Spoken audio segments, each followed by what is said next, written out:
أكرم توفيق أهلاوي صفقة انتقال حر، وعرض خليجي محمود حسن تريزيجيه، وعموته يبحث مع سيد عبد الحفيظ البدائل المحتملة لرحيل بعد النجوم بنهاية المونديال. كلام في الكورة وحلقة جديدة، لايك وشير. أهلا بيكم. أكرم توفيق بيتوصل لاتفاق مع نادي الشمال القطري على الرحيل، يعني مفاسة بيخلص نفسه بنفسه زي ما مشي ببلاش. لو جه الأهلي يجي ببلاش، لينتقل إلى النادي الأهلي في صفقة انتقال حر، وتعد هذه الصفقة هي أولى صفقات النادي الأهلي للموسم الجديد. ملناش دعوة، ملناش دعوة. الشركة الوكيلة لتريزيجيه بتطرح عرض خليجي للاعب بداية من الموسم المقبل، بعرض مغري للنادي الأهلي ولتريزيجيه. الرقم كام؟ لسه ما اتقالش، والأهلي يترقب رغبة اللاعب في البقاء أو الرحيل. ملناش دعوة، ملناش دعوة. عموته بيبحث مع سيد عبد الحفيظ كيفية التعامل في ملف هام جدا. ما تيجي أحكي لك.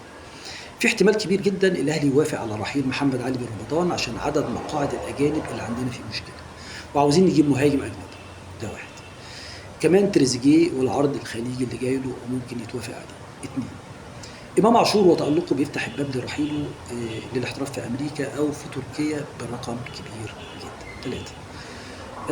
أربعة بقى مصطفى شوبير اللي بيتألق تحت منظار 3 أندية من الدوري الأسباني، وموفقين ونتمنى لهم الخير، سواء معانا أو مشوا بنتمنى لهم الخير.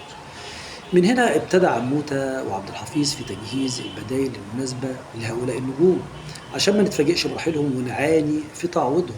شابوه لحسين عموته اللي ما بيسيبش لا شردة ولا وردة، ولا بيسيب حاجة للصدفة. حاتم وكلام في الكورة، استنوني هاجركم.